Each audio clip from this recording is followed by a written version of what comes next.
And then we looked at it and we went, whoa, this is a lot of work. And I don't think we can really get the volunteers not enough volunteer time along with everything else the commission's doing to put this whole program together. So I asked if we could include an intern, and the answer to that was yes. So long story short, the grant ended up at about $28,000. We have an intern that is being managed, came through the Kennebunk Conservation Trust intern program. It's being managed by the trust, the commission, and the town. And that person will be responsible for putting together the whole education program, working with the rec camp to bring kids in to volunteer, to do some of the clearing, and also bringing in the community as a whole to do some planting kind of things and so forth. Plus, we'll have educational materials for people to understand why dune preservation is so important in this time of climate change, and also that why, we're never going to get rid of all the invasives, but it's good to try to nip some of them in the bud, and we'll be able to tell folks about that as well. So that happened, and we actually have the money already, and we just wanted to update you to tell you that that's happening. Now, if you have other places on the beach where you would like some help, we could include at a separate area, as long as we could be part of the permit by rule, into that.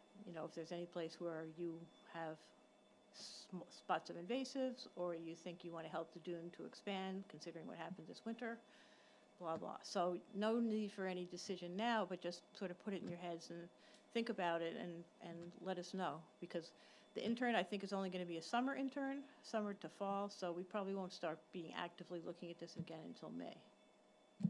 That's great, though. Congratulations. Super. Good for you. Terrific. Thank you. Yeah, we were kind of like whoa. Yeah, no, good work. Thank you. Second thing I wanted to bring you up to date about is the town. We have gotten preliminary approval from the town to do some testing for pesticides in the waters of Kennebunkport.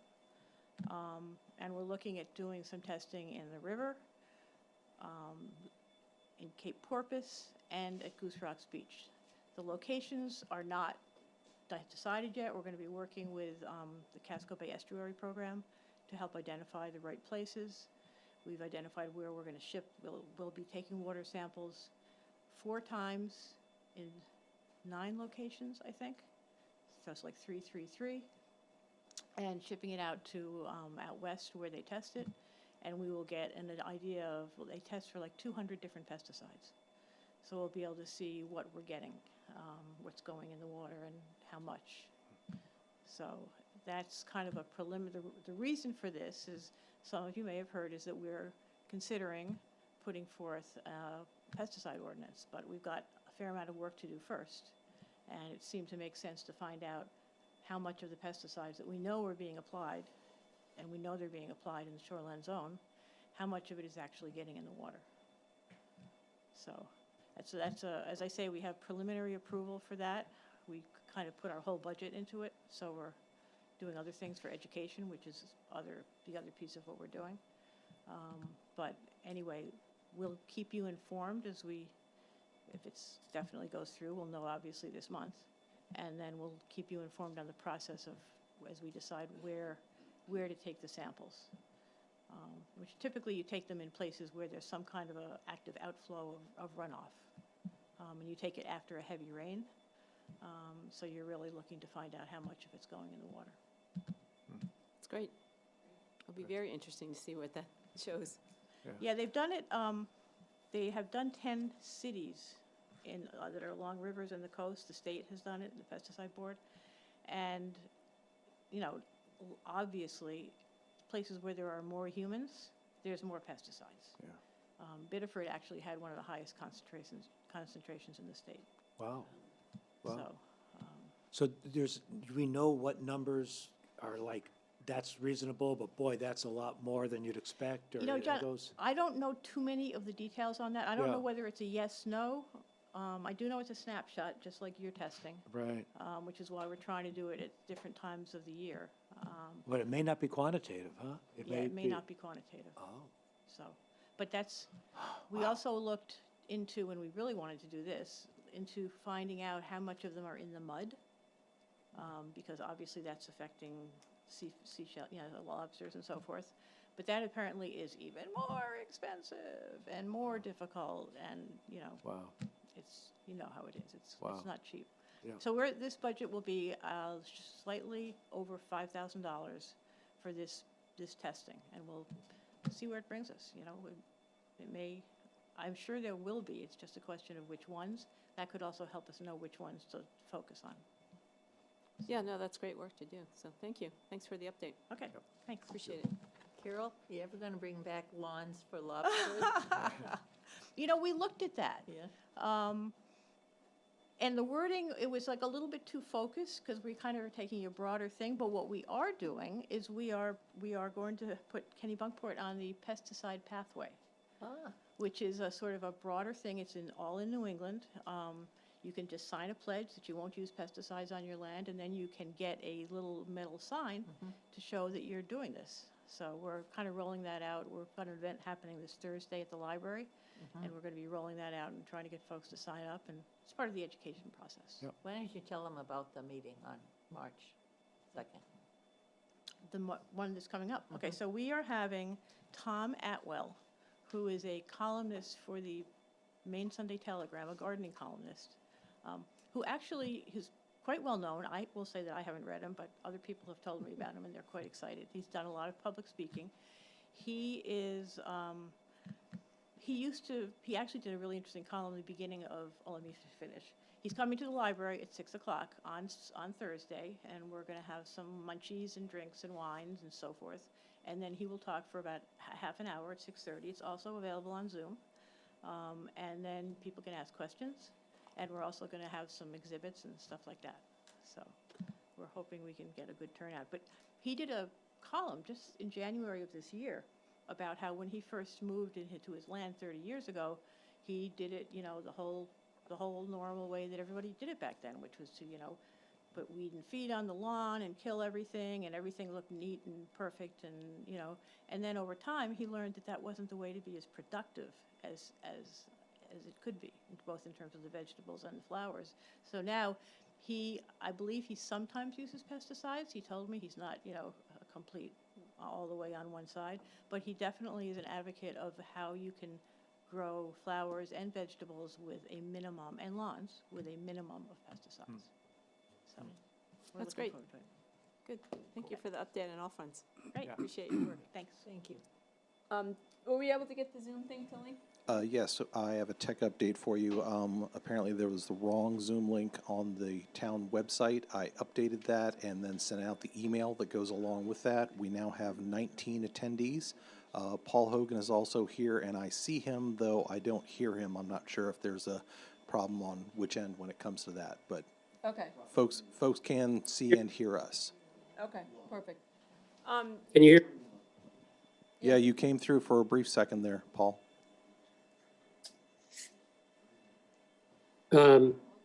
Is my voice coming through? Yeah. We got you. Yes, we hear We you. can hear you, Paul.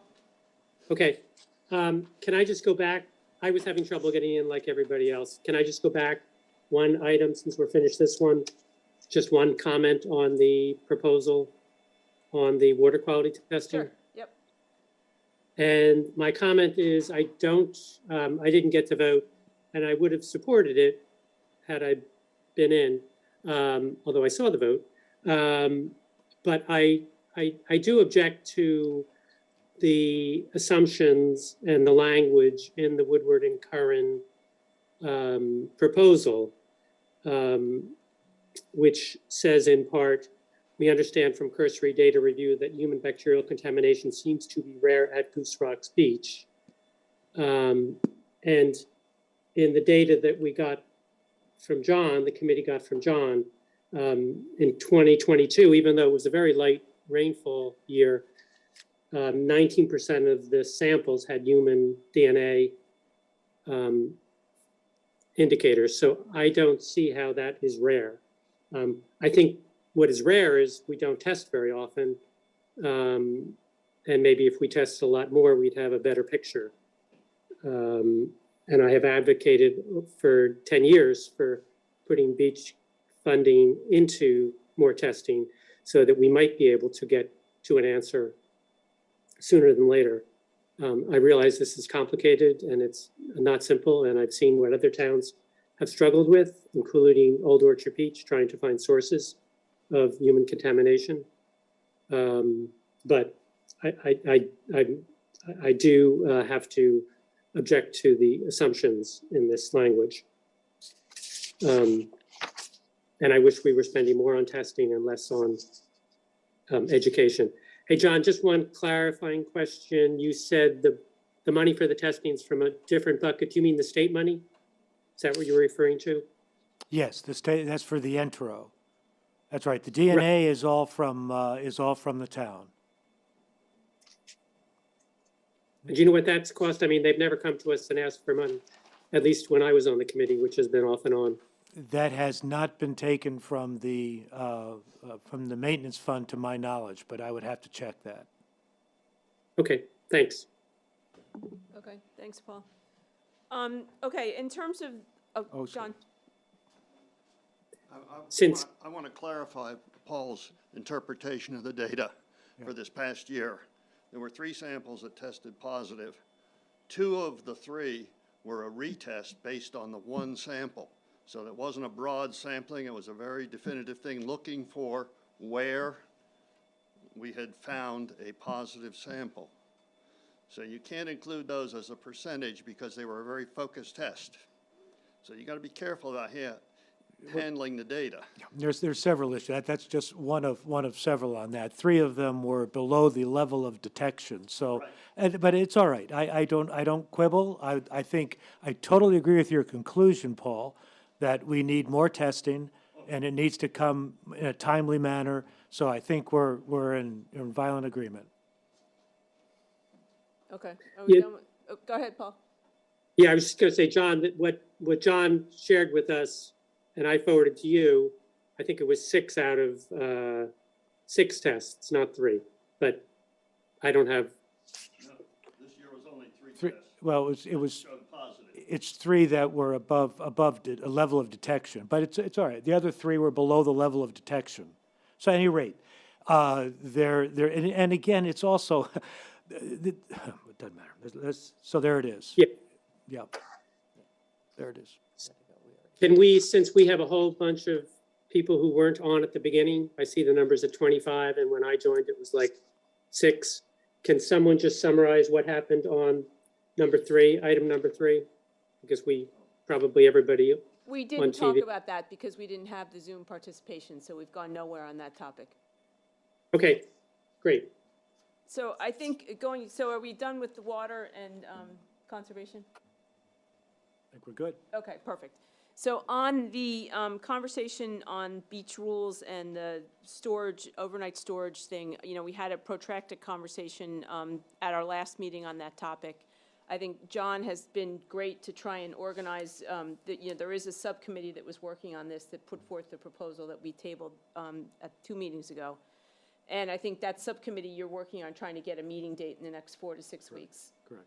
And that would. With the town. With the town, which would include the police chief and the town manager. Town manager at a minimum. Yeah, which I think is crucial to the conversation here in terms of where the town is and what they're willing to support in terms of enforcement if we do decide to change the rules. So that meeting is going to be set up. So I think that's really the working group that's going to make some progress on that. I mean, I think we're happy to entertain other people if they've come or they've participated on Zoom and they want to make a statement or something at this point. But I would encourage people to participate in the subcommittee meeting when it gets scheduled. It will be posted. And it It'll will be a public meeting. Can I make one statement? Yes.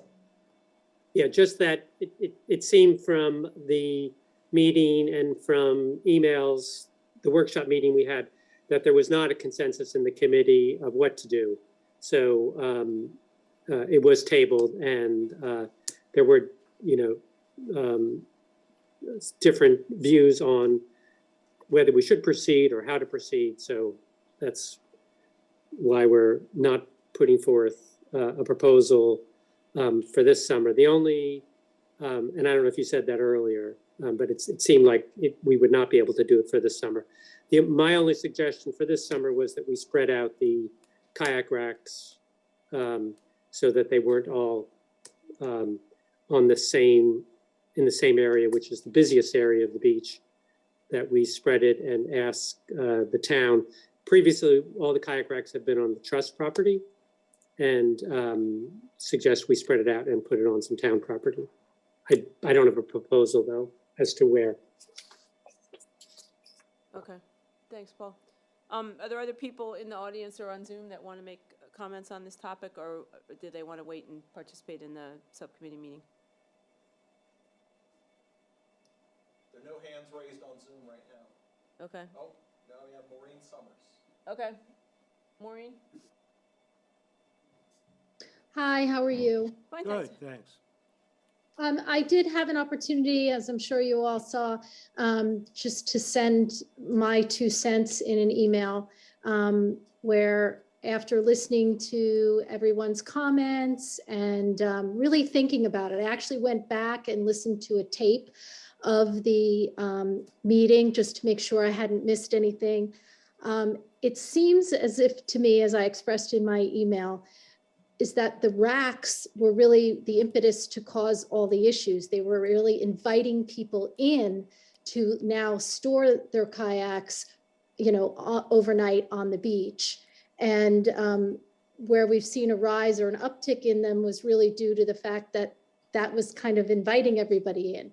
So I was hoping what Paul had said about adding more. I don't know if that's necessarily such a wonderful idea. I'd rather kind of, remove them all and take a period of time, maybe 24 months, to see how things go and just work to educate the public, not keeping things in the dune grass and in the dune grass area, and encourage people to carry in and carry out that are visiting for, a day or two or a shorter period of time, and see what happens. Another point to also make, which I didn't touch on in my email, was that there are at least one, maybe 2 or more businesses that have a kayak business that bring the watercraft in. And maybe something could be done to educate that we can't drop the watercraft on the beach. Maybe they leave it at people's homes. And then those people are responsible for carrying in and carrying out, rather than having a business put them down somewhere on the beach. Yeah. Just two things I would just comment. I think Paul Hogan, and Paul, correct me if I'm wrong, but my understanding was you weren't advocating more racks, you were just trying to distribute them across the beach. Is that correct? Correct. And then on the commercial kayak, my understanding is that those are not dropped at the beach. They're dropped at residential locations only, and therefore people are responsible for getting them to the beach themselves, which would be a carry-in, carry-out situation. Okay, I have seen them dropped at the beach. So, but maybe that was just a different company, but. Okay. That's important to know. Thank you for Okay. that. I've seen them as well, at You the have? west end of the beach. They back up, unload 8 kayaks. And drive away? Yeah, right on Jeffrey's Way. All right. Good to know. Okay, Good to all know. right. Needs a That little more, that definitely Not needs often, some but I've follow seen through. you've seen it, okay, Yep, okay. that's important. The Jeffreys Way and on the streets, the police and the town have spoken to the owners of the business. This was 2 years ago or 3 years ago. And it was a huge practice on Jeffreys Way, and that has basically been stopped mostly. If it's happening, it's rare, and people should call the police if that's happening, because they know that's not permitted to run a commercial business on public streets, which is essentially what it is. Right. Okay. Okay, well, thank you for that. I don't have anything else to add at this point. I just was hoping that if we move forward, that's just, my opinion, maybe take some time to think about it and not just a knee-jerk reaction. No, there's a lot of constituencies that we're trying to include and consider here, so I don't think we're trying to rush to a conclusion or make any changes any too soon, so. Yeah, and thank you for your input. It was well thought out, and please try to make the meeting when we have it in the next few weeks. Yes, as soon as it gets a little warmer up there, I might. Okay. I Fair don't have enough. the New England bones yet. Fair enough. Thank you so much. Thank you. Thank you. Are there any other people on Zoom that have their hand raised? Not now. Okay. All right. Are there any other people in the audience that wanted to make a comment? Okay, so we will be back with the date and We'll be encourage back with the everyone to date. participate at that point, and hopefully we can move forward, but I don't know that it's going to be a dramatic change imminently. It's going to take a while to work this through, I think. We need more data, Yeah. and we got to ease into this. Yep. Yep, so, that's, yes, I'll say one thing when I. can you come up to the podium, please? Thanks. Sorry. No, it's- Kathleen DeMar, 3 Bug Lane. I did call and ask the town to give me any type of information on any testing that was done for the beach grass and all of that. And the one site that really is a super duper site that you really should look at, let me get the name of it. It was so interesting to me. And no tests have been done, no testing on the sand dunes, but. When you say testing, you explain a little bit what you mean. I wanted to see, as we were talking last time when I asked you who was the scientist that went and has really looked at the tide markings and the beach grass. Are we losing it? Are we gaining it? Well, there is a site, and it's the Geological Survey through Maine Gov. Right, And there's Selinsky, a yeah. whole beach mapping section in there. And I was flabbergasted to see that our beach is actually bigger. Our high tide mark is further out.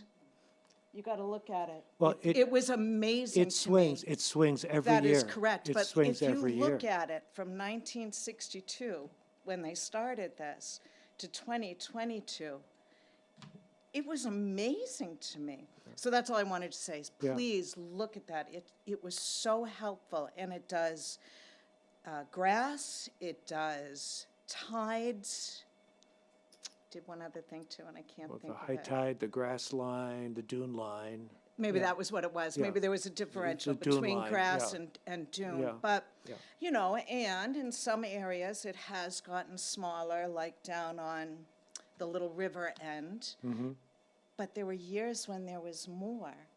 But at Dinghy Point and all of those areas, like in front of the tides, that's gotten bigger. Yeah, I yeah, couldn't believe it, yeah. so. Well, it very swings, as you interesting. know, Yeah, it right, does it move does. around. It does move around. We don't Yes. lose our sand. That's the beauty of Goose Rocks. It just goes Oh, it back moves. and forth, back Right. and forth. But I But- thought you guys should really look at that. You have to zoom, you have to blow it up, and you can click wherever Yeah. you are. If you're beachfront owners, you can click right in front of your house and see. Really, That's great. a great tool. Yeah. Okay, perfect, thank you. Are there any other comments? Okay, motion to adjourn, So moved. second? A second. Okay, all those in favor? Aye. Paul? Okay. I think, do we have a next meeting? Oh, date? do we have That's a the one next- other thing I did. Paul, we're gonna, We go to the 3rd, third Monday, do you wanna do one in March, or we should, Because we need a Plover intern approval. say it again? We need to get a Plover intern approval. All right, yeah. And you need to do that in that timeframe? Yeah. All right, so March 20th? let's look at March 20th. That's the right time, right, Dave, for the road? Yes. March 20th is right. Okay, perfect, so that'll be the next meeting. Thank you. Thank you much, folks. Okay, there's no more questions on Zoom, we're good? Doing it right. Okay, perfect, thanks so much, thanks for the fire department getting Zoom together.